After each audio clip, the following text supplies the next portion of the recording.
और अब से कुछ घंटे के बाद चुनावी प्रचार प्रसार समाप्त हो जाएगा। अब हम लोग भी कमोवेश यहाँ से अब निकल चलने की ही जुगत में है। जब हम लोग निकल चले और अब सारा कुछ घाटशिला मतदाता के बीच में अब ये चंद घंटे उनके हाथ में रहेगा और उसके बाद चुनावी प्रक्रिया प्रारंभ। 11 तारीख सुबह 7 बजे से चुनाव प्रारंभ हुआ और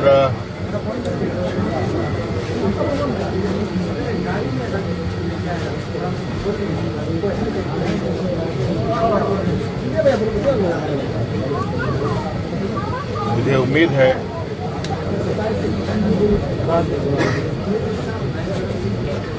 ये चुनाव काफी पारदर्शिता और निष्पक्षता के साथ हुआ।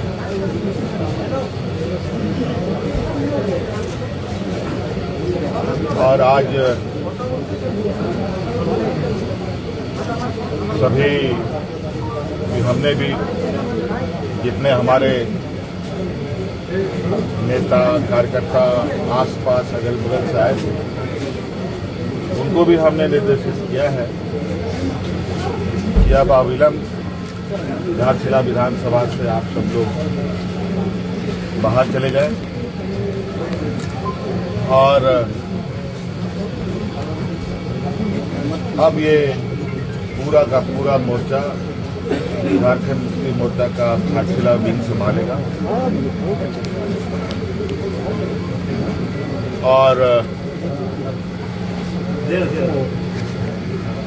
पूरे चुनावी प्रक्रिया को अंजाम तक पहुंचाएगा। हम लोगों ने लगभग घाटशिला के एक घरों तक मोहल्ले टोले गांव पंचायत बूथ स्तर तक पहुंचने का प्रयास किया और हम लोगों ने अपनी बातों को घाटशिला विधानसभा के लोगों को के समक्ष रखा है। अब निर्णय घाटशिला विधानसभा के लोगों को करना। इस वक्त पहली बार लगा 25 साल से मैं कवर कर रहा हूँ जेल में, कुछ अलग स्टाइल में लड़ी, क्लस्टर तरीके से पूरा जोन में बांट के। तो क्या ये टर्निंग पॉइंट है अध्यक्ष बनने के बाद हेमंत सोरेन का, कि जैसे सामान्य तौर पर राष्ट्रीय पार्टी करती है वैसा अब आप भी करवा रहे हैं अपनी पार्टी से? समय समय पर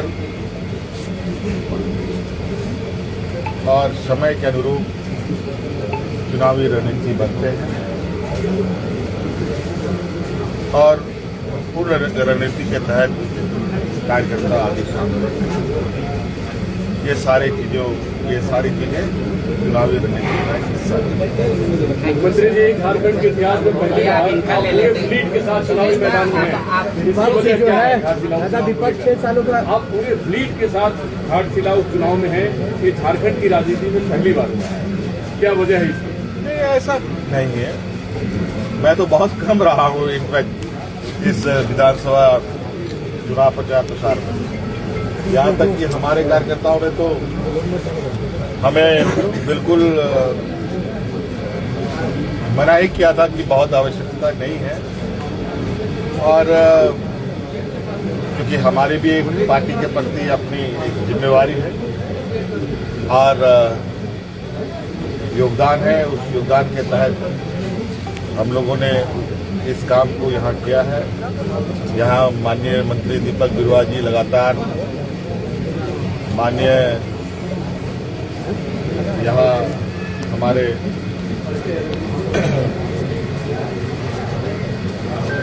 टुडू जी लगातार रहे हैं गार्जियन के तौर पर और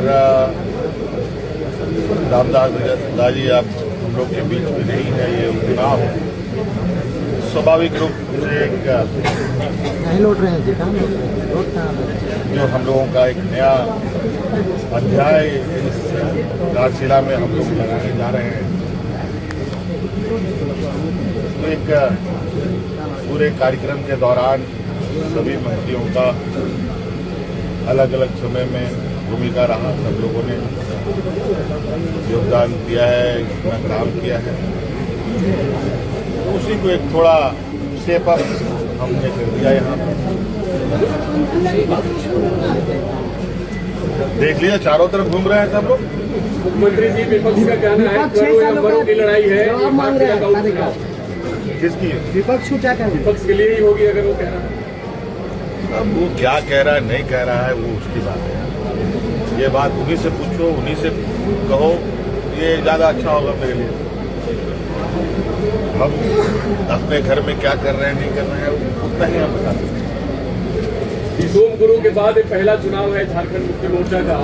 क्या अपील करना चाहेंगे सभी मतदाताओं से, क्योंकि इसमें इतिहास बनने की भी गुंजाइश रहती है। ये बात सही है कि आज देश के और आदिवासी समाज के एक कद्दावर और एक महान व्यक्ति के रूप में आदरणीय गुरुजी आज हम लोग के बीच में नहीं है। और बड़ा संयोग है कि रामदास सोरेन जी भी साथ साथ में उनका भी निधन उन्हीं के आगे पीछे कुछ ही दिनों में हो गया। आज गुरुजी के अनुपस्थिति में ये पहला चुनाव है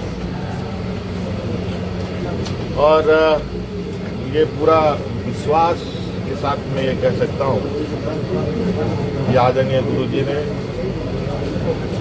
झारखंड राज्य को, आदिवासी समाज को, चाहे झारखंड के हों चाहे देश के हों, उन सब के प्रति जो उनके